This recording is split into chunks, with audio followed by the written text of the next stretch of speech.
नवा नवा छत्तीसगढ़ी गाना सुने बर हमर जेपी स्टूडियो सीजी ला लाइक शेयर सब्सक्राइब जरूर करो।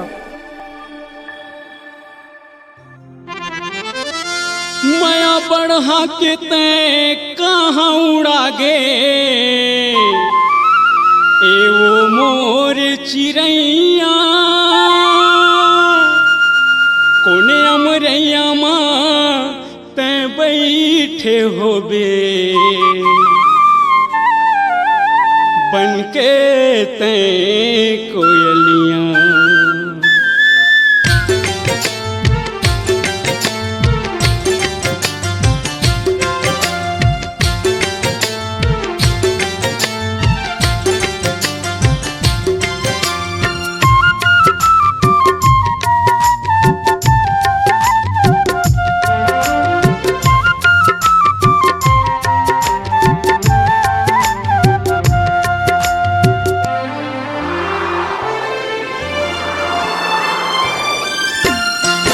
मोर गली के कोयली कुहकत नहीं है सुनना हो गिरी।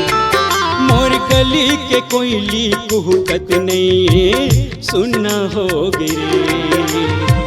सुनना होगे सुनना होगे सुनना होगे रे सुनना होगे सुनना होगे सुनना होगे रे।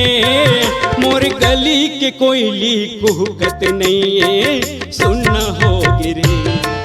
मोर गली के कोयली कुहकत नहीं है सुनना होगे रे।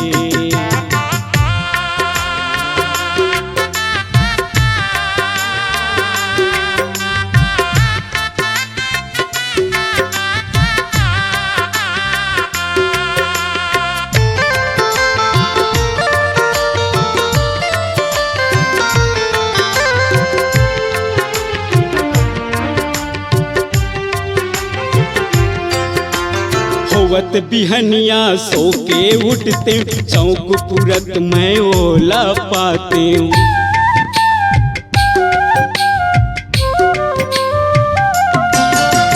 होवत बिहनिया सो के उठते चौक पुरत मैं ओला पाते। दिल खिल जातिस मंगन हो जातिस एक झलक मैं पा जाते।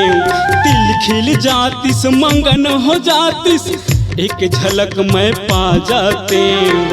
सुनना होगे सुनना होगे सुनना होगे रे सुनना होगे सुनना होगे सुनना होगे रे। मोर गली के कोयली कुहकत नहीं है सुनना होगे रे। मोर गली के कोयली कुहकत नहीं है सुनना होगे रे।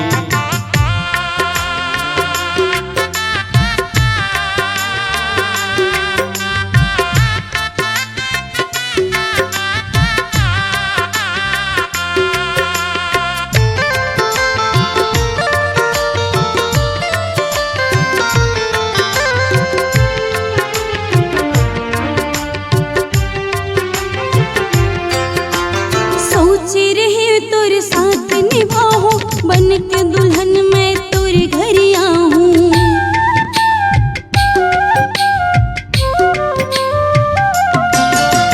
सोच रही तोरे साथ निभाऊं बन के दुल्हन मैं तोरे घर आऊं। दाई दादा संग दूसरे धरा सुरता माँ तोर मैं मर जाऊं।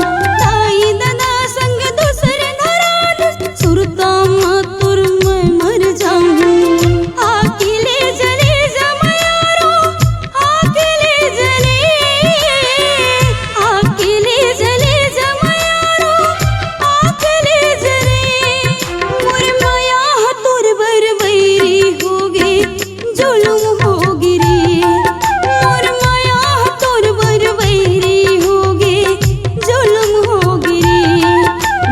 गली के कोयली कुहकत नहीं है सुनना होगे रे।